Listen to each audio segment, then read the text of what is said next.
সবাইকে চমকে দিয়ে বাংলাদেশ বিমান বাহিনী পাকিস্তানের থেকে 40টি JF-17 মাল্টিরোল যুদ্ধ বিমান কিনতে চায়। বাংলাদেশ এবং পাকিস্তান বিমান বাহিনীদের মধ্যে এরকমই একটা बांग्लादेश जो है वो पाकिस्तान से 40 JF-17 थंडर फाइटर जेट को बाय करेगा। बांग्लादेश पाकिस्तान से पावरफुल किस्म के JF-17 को बाय करके अपनी फिजाइया को और ज्यादा मजबूत करना चाहेगा। तो आज की वीडियो इसी के रिलेटेड है। विदाउट वेस्टिंग टाइम वीडियो को स्टार्ट करते हैं।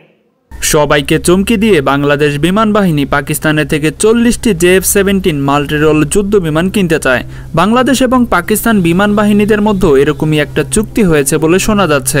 দুই দেশের বিমান বাহিনীদের মধ্যে এই চুক্তির বিষয়টি হচ্ছে বাংলাদেশ বিমান বাহিনীকে 40টি যুদ্ধ বিমান সাপ্লাই দেওয়া। আপনাদের জানিয়ে দেই, পাকিস্তানের এই যুদ্ধ বিমানগুলো শুধু বাংলাদেশ নয়, পুরো বিশ্বের বিভিন্ন দেশে তুমুল জনপ্রিয়তা লাভ করেছে। সম্প্রতি বাংলাদেশ এয়ারপোর্টে আকাশ প্রতিরক্ষা ব্যবস্থায় বিভিন্ন রাডার ব্যবহার করা হয়েছে। আর এখন বাংলাদেশের আকাশ প্রতিরক্ষা ব্যবস্থাকে শক্ত করার জন্য এবং অন্য দেশের আকাশপথের হুমকি মোকাবেলা করার জন্য এই যুদ্ধ বিমান ক্রয়ের নির্দেশ দিয়েছে বাংলাদেশের অন্তর্বর্তীকালীন সরকার। বাংলাদেশের প্রতিরক্ষা মন্ত্রণালয় পাকিস্তানের এই ভয়ঙ্কর যুদ্ধ বিমানগুলো কেনার জন্য বাজেট রেখেছে প্রায় 800 মিলিয়নেরও বেশি।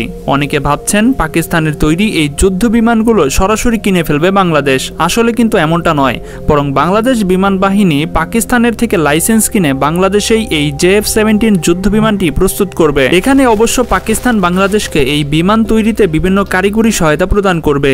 এই বিষয়ে চরম এবং তীব্র আপত্তি জানিয়েছে ভারত। এছাড়াও এই যুদ্ধ বিমানগুলো চালানোর ক্ষেত্রেও প্রশিক্ষণ প্রদান করবে পাকিস্তানের এয়ারফোর্স। এর আগে অবশ্য পাকিস্তান সরাসরি বাংলাদেশকে বিভিন্ন প্রতিরক্ষামূলক বিষয়ে সহায়তা করার আশ্বাস দিয়েছিল, যারই প্রতিফল হিসেবে আমরা এই সিদ্ধান্তটা নিতে দেখছি। আপনাদের হয়তো অনেকেরই মনে আছে 2017 সালের দিকে তৎকালীন প্রধানমন্ত্রী শেখ হাসিনাকে JF-17 যুদ্ধ বিমানগুলো ক্রয় করার জন্য অফার করেছিল পাকিস্তান, কিন্তু তখন ভারতের আপত্তির কারণে সেই অফার রিজেক্ট করে দিয়েছিল শেখ হাসিনা।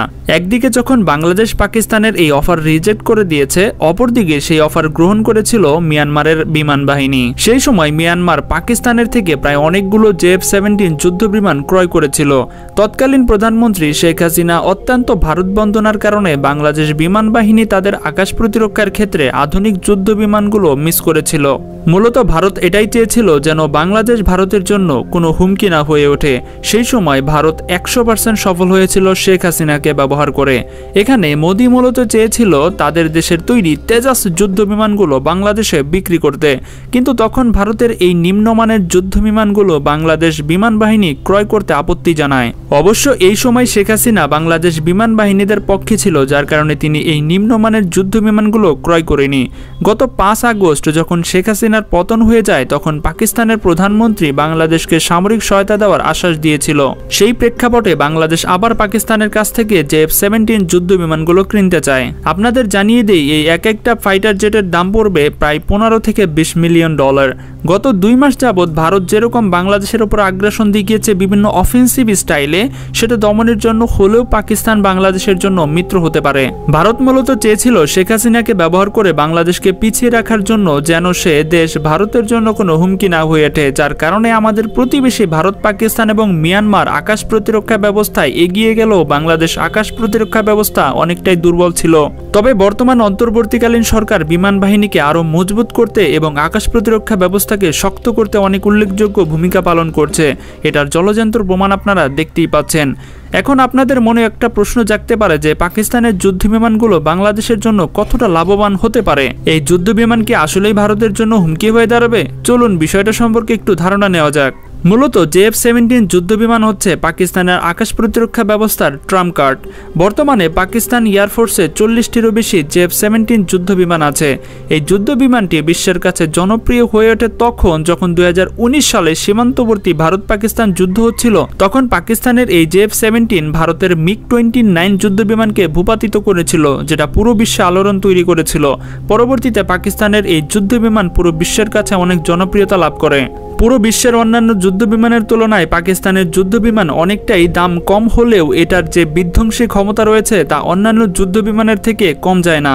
বর্তমান বিশ্বে যতগুলো যুদ্ধ বিমান ব্যবহার করা হয় সেগুলোর মধ্যে JF-17 এর নাম রয়েছে। মজার বিষয় কি জানেন, ভারতের সবচেয়ে শক্তিশালী যে যুদ্ধ বিমান আছে সেটার থেকেও পাকিস্তানের এই যুদ্ধ বিমান অনেক বেশি কার্যকরী। পাকিস্তান এই যুদ্ধ বিমানগুলো এমনভাবে তৈরি করেছে যেন এগুলো বেশি ভারী না হয় এবং দিনে রাতে এবং যে কোনো মৌসুমে যে কোনো ঋতুতেই যেন এটা কার্যকরী ভূমিকা পালন করতে পারে সেটার প্রচেষ্টা চালাচ্ছে সব সময়। আপনাদের একটা মজার বিষয় বলি, সেটা হচ্ছে পাকিস্তানের এই JF-17 যুদ্ধ বিমানটা মূলত পাকিস্তান এবং চীনের যৌথ উদ্যোগে তৈরি করা হয়েছিল। এই যুদ্ধ বিমানগুলো সর্বপ্রথম অধিকাংশই চীনে উৎপাদন করা হলেও এখন এগুলো অধিকাংশ পাকিস্তানি উৎপাদন হচ্ছে। যদি কোনো দেশ তার আকাশ প্রতিরক্ষা ব্যবস্থার প্রাথমিকভাবে যুদ্ধ বিমান কিনতে চায় তাহলে शानदार और पावरफुल किस्म के फाइटर जेट जो हैं बांग्लादेश अपनी एयरफोर्स में ऐड करेगा पाकिस्तान से बाय करके। JF-17 थंडर बहुत ही ज्यादा शानदार किस्म का पाकिस्तान का फाइटर जेट है। देश को पाकिस्तान इन फाइटर जेट को सेल कर सकता है। ब्लॉक 4 जो है JF-17 का वो भी पाकिस्तान बनाने में कामयाबी से जारी है। बांग्लादेश पाकिस्तान से JF-17 थंडर को बाय करके अपनी एयरफोर्स को और ज्यादा मजबूत करना चाहेगा। तो मिलते हैं आपसे नेक्स्ट वीडियो में इंशाल्लाह, तब तक के लिए अल्लाह हाफिज़।